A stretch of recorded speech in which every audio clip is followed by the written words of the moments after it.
Eddie Jones likens Sam Prendergast to Matthieu Jalibert as France laid down Six Nations marker Japan head coach. Eddie Jones has never been shy of bold comparisons, and his latest has certainly caught the attention of the rugby world. Speaking after France's bonus point victory over Ireland in the opening round of the 2026 Six Nations, Jones likened Ireland's young fly-half Sam Prendergast to France's mercurial playmaker Matthieu Jalibert, a comparison that speaks as much about potential as it does about patience. The two fly-halves came face-to-face on Thursday night at a raucous Stade de France, where Les Bleus underlined their credentials as the team to beat in this year's championship. While the final score suggested a comfortable French win, the match itself told a far more nuanced story, one that highlighted France's extraordinary depth, Ireland's growing pains, and the harsh realities of blooding young talent at test-leveled a game of two very different halves. France exploded out of the blocks with the kind of intensity that has become their trademark. Their ruck speed was electric, their offloading game relentless, and their ability to strike from broken play left Ireland scrambling. By halftime, the hosts had surged into a commanding 22-point lead, seemingly putting the contest to bed before the interval. Yet rugby, particularly at test level, rarely follows a straight line. Ireland emerged after the break with renewed purpose and a far greater sense of control. France, for all their brilliance, were unable to extend their advantage during a prolonged second-half lull. The visitors clawed back 14 unanswered points, tightening their defensive structures and finding greater fluency in attack. Only a score on the final play restored France's dominance on the scoreboard and secured the all-important bonus point. For long spells, though, France looked almost untouchable. The speed at which they recycled possession, both at the ruck and in open play, was breathtaking, while their finishing was ruthless.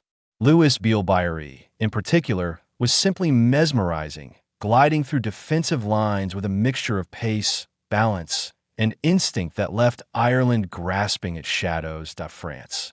Strength and depth by design. Despite entering the tournament with injuries, illnesses, and notable absentees, France still looked frighteningly well equipped. Their ability to rotate personnel without losing cohesion has become one of their defining strengths. And according to Eddie Jones, that depth is no accident.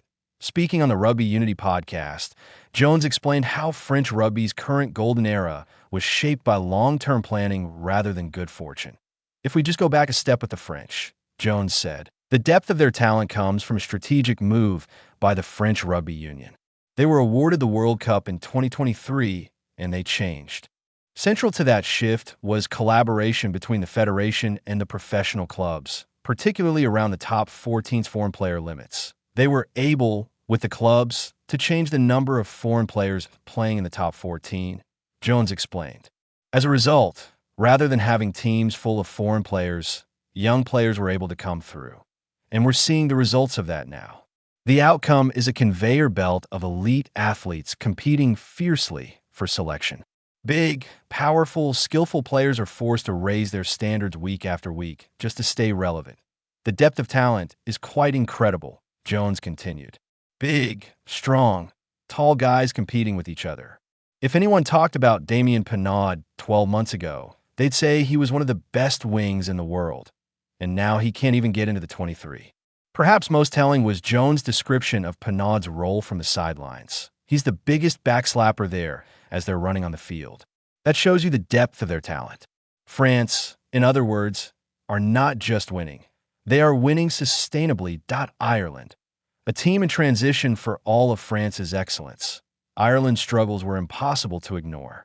This was a side that bore little resemblance to the relentless, ruthless outfit that entered the 2023 Rugby World Cup as favorites.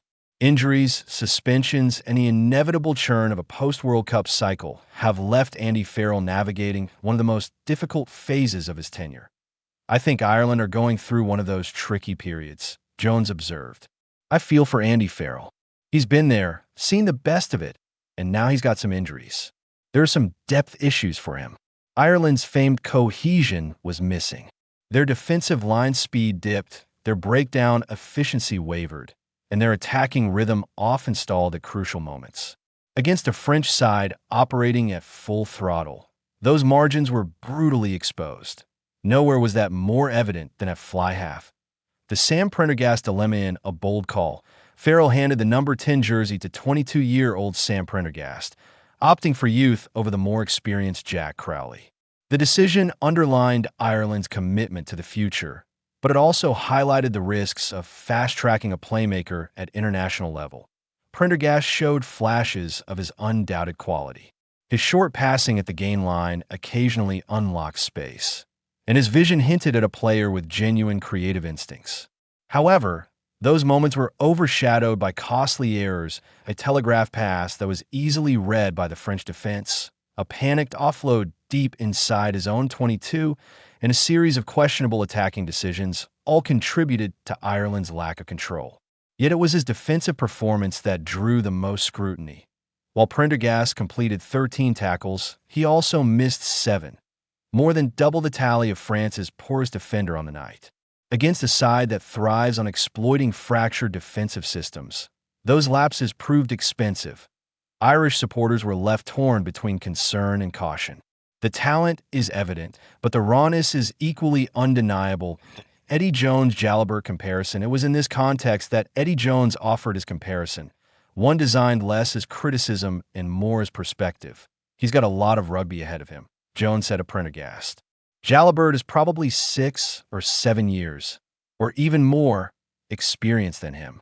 Jones reminded listeners that Jalibert himself endured heavy criticism early in his Test career. Jalibert was one of those guys who was criticized when he first came to Test rugby for being a bit flighty, he explained. So it'll take its time. The comparison is instructive. Jalibert's journey from mercurial talent to world-class operator was not smooth. He learned through mistakes, endured spells out of favor, and gradually refined his decision-making without losing his attacking spark. For Prendergast, the challenge will be similar, balancing flair with control, ambition with accuracy. It's one of those difficult periods for Ireland. Jones concluded that what comes next for Ireland. Ireland now turned their attention to a crucial home fixture against Italy on February 14th, a match that feels far more significant than it might have in previous years. The Azzurri have grown increasingly competitive, and any lingering complacency could prove costly. For Farrell, the coming weeks will be about finding balance, protecting young players like Prendergast while ensuring results do not slip too far. Whether that means sticking with the 22-year-old fly half or reverting to Crowley's experience remains one of the defining questions of Ireland's campaign. France set the standard for France. The message is clear. Even without firing perfectly for 80 minutes, they possess the depth, athleticism, and attacking threat to overwhelm elite opposition. Their system continues to produce players capable of stepping in seamlessly, and their confidence, built on years of structural planning, is evident. If this opening performance is any indication,